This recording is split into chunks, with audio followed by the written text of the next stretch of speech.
Music wasn't always something you could keep. It lived in the moment, in halls, on porches, in cathedrals, in caves, a flicker in the air. If you weren't there to hear it, you missed it.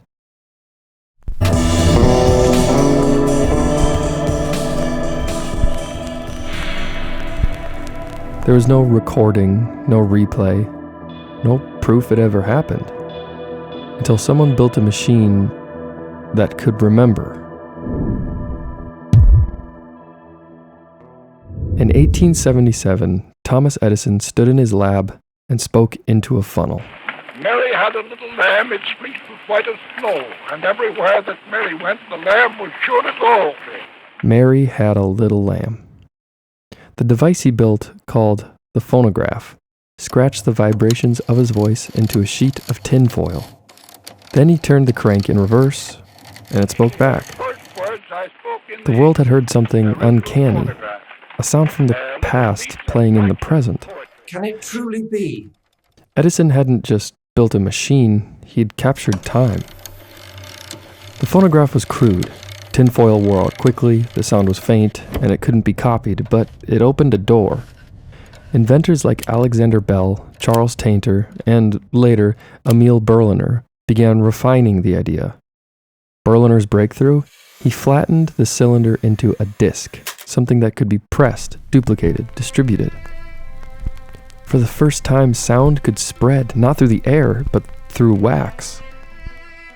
By the late 1890s, discs made of shellac were spinning in homes and parlors across Europe and America. The recording industry had begun quietly, but undeniably. But what kind of sound got preserved? In the early 1900s, what was considered worthy of recording was shaped less by culture and more by commerce.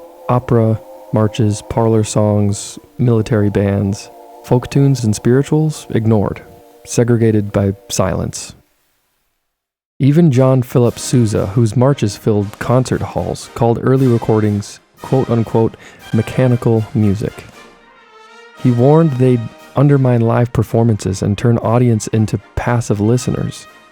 But the audience was already listening. In 1902, a hotel suite in Milan became a makeshift studio. A wax disc spun, a piano sat on top of 2 packing crates, and a 29-year-old tenor named Enrico Caruso stepped in front of a recording horn. He was already a sensation on the stage, but this moment would make him something else. Fred Gaisberg, the American engineer running the session, recalled, "As fast as we could put the waxes on the machine, Caruso poured the fresh gold of that beautiful voice onto them. 10 arias, no retakes, no microphone, just lungs and wax." The result? Records flew off the shelves. His aria, A Luce von la Stella, sold over 300,000 copies. 2 years later, Vesti la Juba became the first recording to sell over 1 million. Caruso's voice, bold, rich, and clear, cut through the static of early technology and reached living rooms, barbershops, barrooms. He didn't just sell records, he sold the machines that played them. In Italy, America, and beyond, Caruso became the first global recording star, a voice unbound by place or time. But early recording wasn't neutral. It came with limitations. No bass, no depth, no softness. Everything had to be loud, close, and clean. Caruso's voice, by chance or design, fit the mold perfectly. But other voices, more subtle, more improvised, they were left behind. The machine didn't just preserve music, it filtered it.